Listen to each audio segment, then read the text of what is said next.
हमारे ऋषियों ने जो व्यवस्था बनाई ना, आश्रम व्यवस्था, 25 वर्ष तक ब्रह्मचर्य, 25 के बाद 50 वर्ष तक गृहस्थ, 50 से 75 वानप्रस्थ और 75 से 100 सन्यास। गृहस्थ के बाद ऋषियों को पता एकदम से घर छोड़ना दिक्कत होती है, एकदम से घर नहीं छोड़ पाओगे, तो वानप्रस्थ आश्रम में रहकर धीरे धीरे धीरे घर से मोह त्यागो। और हम देखते हैं कि जो माताएं होती हैं, बूढ़ी माताएं, पहले तो खुद राज्य किया बहू बनकर, फिर घर में बहू आ गई तो अब सास बन जाती है, हुकूमत चलाती रहती है, ऐसे नहीं करो, ऐसे करो, ऐसे करो। और बाद में बहू नहीं मानती है तो हम लोगों के पास आकर रोती है, बापू बहू तो बात ही नहीं मानती। अरे बुढ़िया, क्यों अब चक्कर में है इसके? मैं तो कहता हूं छोड़ झंझट, बहुत मनवा लिया सबको, अब भजन की उम्र है। हाँ, मुंह में दांत नहीं और अभी भी फिक्र है कि बहू हमारी बात माने। अरे भगवान का भजन करो, उपासना करो, क्यों दुखी होती हो? एक उम्र के बाद भगवान कान बंद कर देते हैं। हाँ, ये संकेत है कि बहू उल्टा सीधा तुमको कहे, तुम्हें सुनाई न दे, अभी भी सावधान हो जाओ। हमने तुम्हारा कान बंद कर लिया, तुम स्वयं बंद करो, दुनिया झंझट छोड़ो। एक उम्र के बाद हमें सावधान हो जाना चाहिए। हाँ?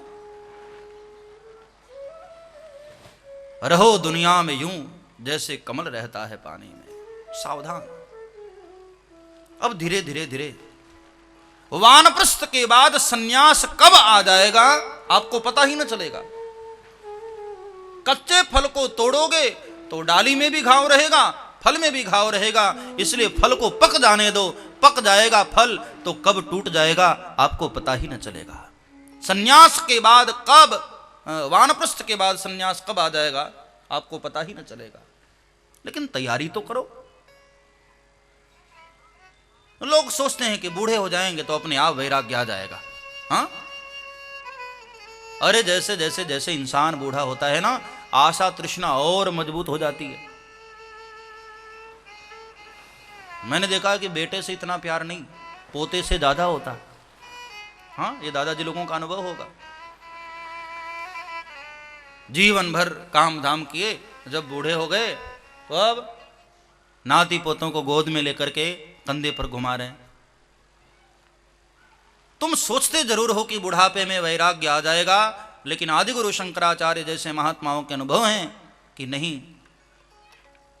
अग्रे वहनिहि पृष्ठे भानु, ऐसा त्यागी व्यक्ति भी, अग्रे वहनिहि पृष्ठे भानु, रात्रौ चिबुक समर्पित जानु। अग्रे वहनि पृष्ठे भानु, रात्रौ चिबुक समर्पित जानु। रात्रौ चिबुक समर्पित जानु। रात्रौ चिबुक समर्पित जानु। भज गोविंदम, भज गोविंदम, गोविंदम भज मूढ़मते। भज गोविंदम, भज गोविंदम, गोविंदम भज मूढ़मते।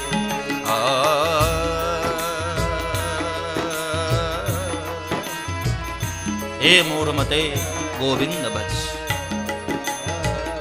ऐसा महात्मा जो करपात्री है, जिसने रहने के लिए झोपड़ी भी नहीं बनाई है, केवल वृक्ष के नीचे बसेरा कर लेता है, जो भोजन करने के लिए पात्र भी नहीं रखता, करपात्री है।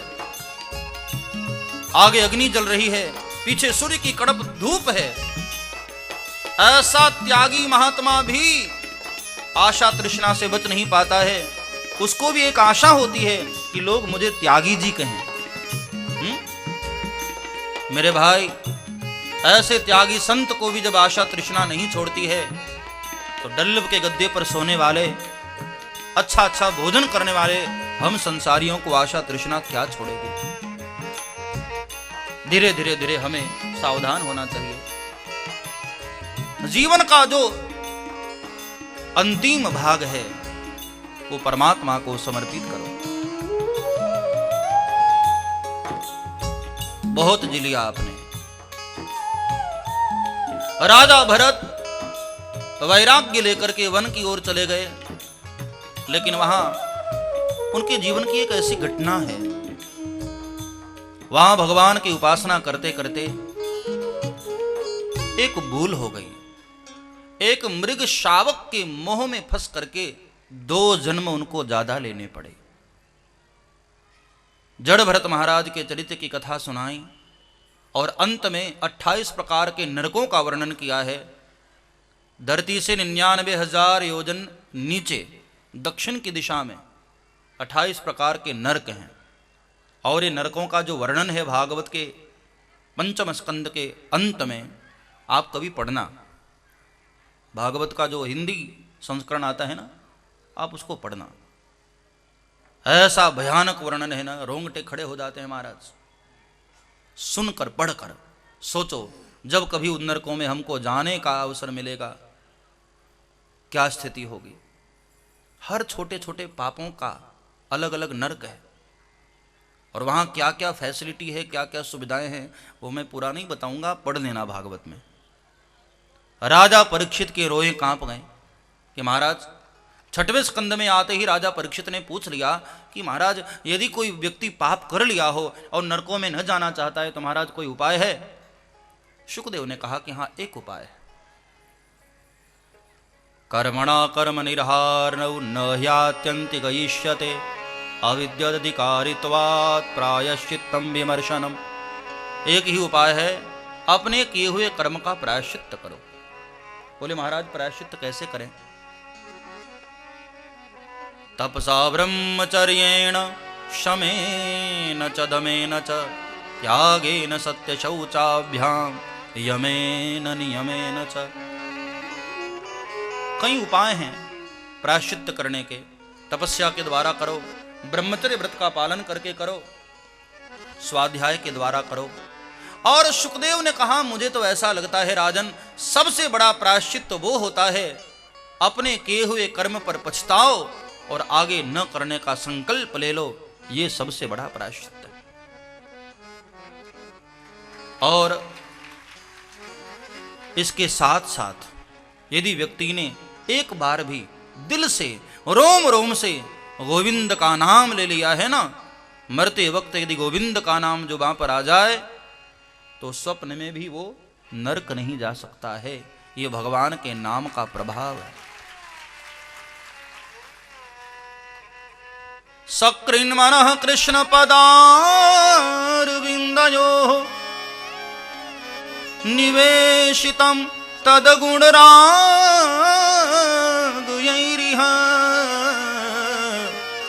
न ते यमं पाशभृतस्य तद्भटान् स्वप्नेऽपि पश्यन्ति हि चिर्ण निष्कृता। एक बार भी मन से गोविंद का नाम जिसने ले लिया स्वप्न में भी नरक नहीं जाता है। वो अजामिल की कथा सुनाई। अपने छोटे वाले लड़के का नाम उसने नारायण रख दिया और अंतकाल में जब यमदूत लेने आए तो अपने बेटे को बुलाया, नारायण रक्षमाम। लेकिन घटना क्या घटी, स्वयं नारायण ने अपने पार्षदों को भेज दिया कि जाओ मेरा भक्त बुला रहा।